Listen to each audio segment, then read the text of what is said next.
Diary of Jewel Kupiti. On some stories before I die. Let me tell you a little story about Jewel. Trying is better than not trying, but quickly fear turns into anger, and that anger turns into defeat. Jewel mom got worse and went away in tragic 2001 year. He didn't get to enjoy the motherly love.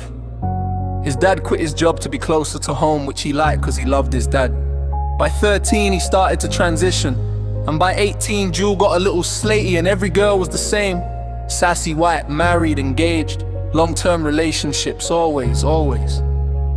Some were sweet, some were weird, and a few were aggressive.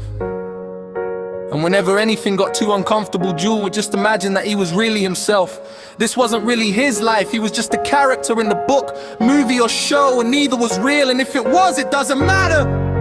It's not like a bio belongs to the first place.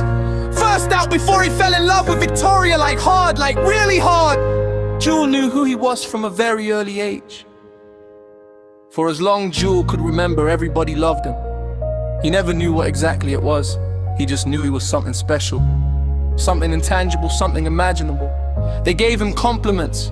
That's why he loved the paging show, because it didn't have to be handsome or the colors or the blondiest or the whites. He just had the confidence. Jewel would never said it out loud, especially not today, because everybody is so political.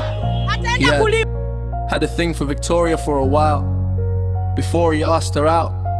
At first he was a gentleman, like flowers of a date kind of gentleman, and he was smarter than most guys. Plus Jewel like really loved her, and she did love me, but she'd love a relationship with me. She was also a good girlfriend. Granted, she'd always tell the truth, but she was 100% to his.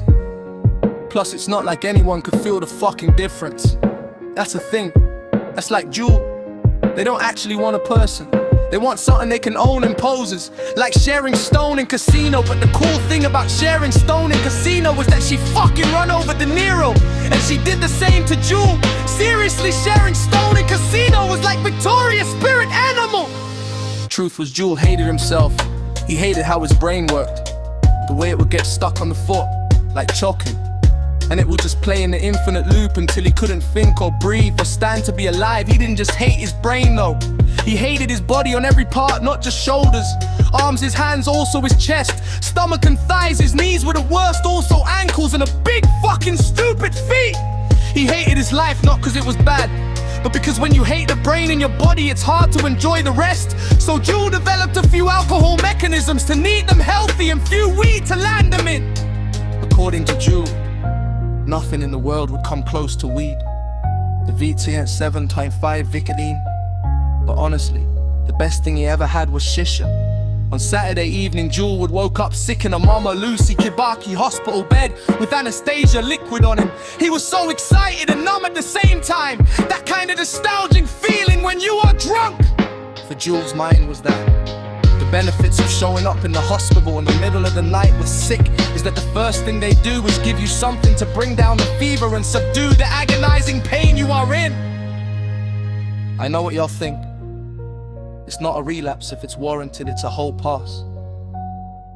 They put them in Simpro, which they give to people that are exposed to anthrax, Stanislas, LSD, which is another few antidepressant that doesn't make him crazier.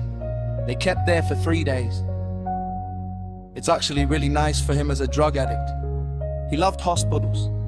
If he could spend the rest of his life in a hospital, he would. Because when you are in hospital, you have zero responsibilities. They make sure you eat, sleep, stay hydrated, and if anything bad happens, there's always a doctor nearby. It's also the best place in the event of mass shooting. Unless the government kills all the surgeons. Point is, Jewel had zero anxiety. And at nighttime he closed his eyes and imagined all the little beeps to the sounds of birds and a loophole air blowing to the vent to bring warm breeze. In a hospital bed can sort of feel like a pool chair on a hot summer night in the Mombasa. Eventually Jewel got better and came home. He once had a therapist who said that this states will worsen win, which gave Jewel some relief because it meant that in the bad times there were good times. But it also gave Jewel anxiety because it meant that in good times there'll be bad times. Always confuses him because he didn't really know what it meant.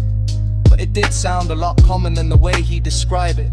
Granted, Jewel didn't realize until later it will wax and winning and flood. This feeling were fixed and constant, will never end for the rest of his life.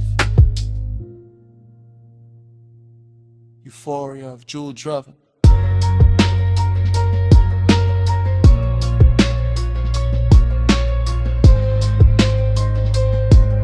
By Jewel.